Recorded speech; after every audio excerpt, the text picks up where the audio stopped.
attorney Laura Anthony, founding partner of Legal and Compliance, a full-service corporate securities and business transactions law firm. Today is the first segment in a multi-part securities law cast discussing reverse merger transactions. What is a reverse merger? A reverse merger is the most common alternative to an initial or direct public offering for a company to go public.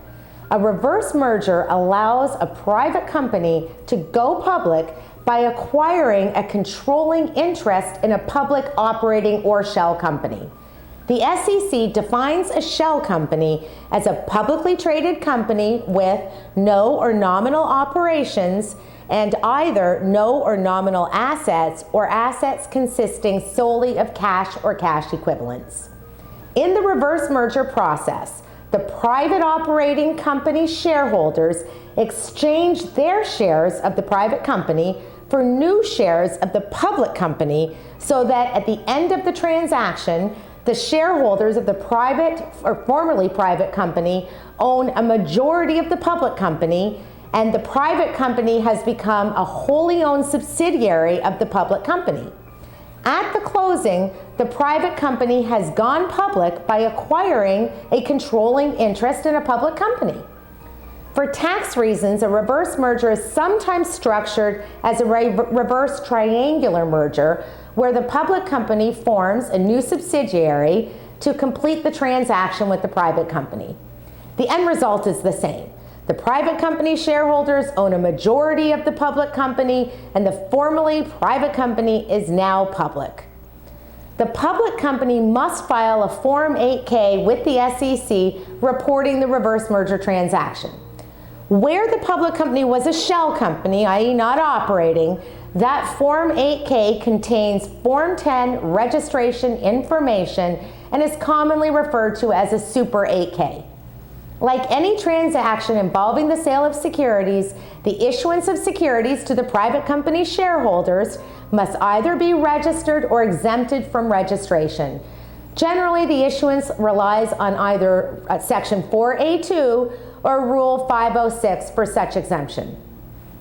A reverse merger is a merger transaction, with the difference being that the target company, the private company, ultimately ends up owning a majority of the acquiring company, i.e. the public company shell.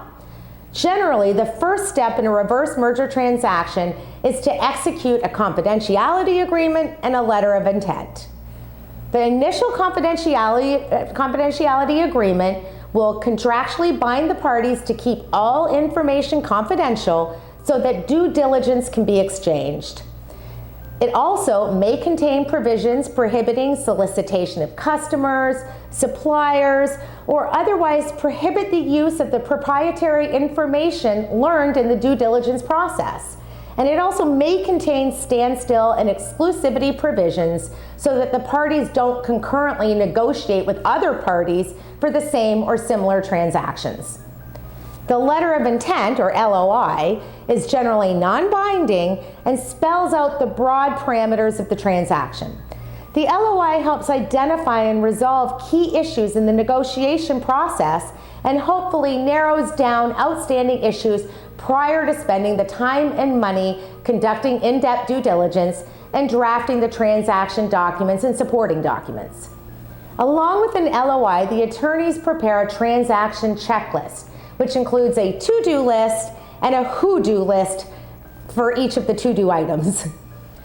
Following the LOI, the parties will prepare a definitive agreement. The next securities law cast in this series will pick up discussing the definitive agreement used in the reverse merger transaction. I'm securities attorney Laura Anthony, founding partner of Legal and Compliance. Should you have any questions about any of the information we've just covered, please visit securitieslawblog.com or contact me directly. Inquiries of a technical nature are always encouraged.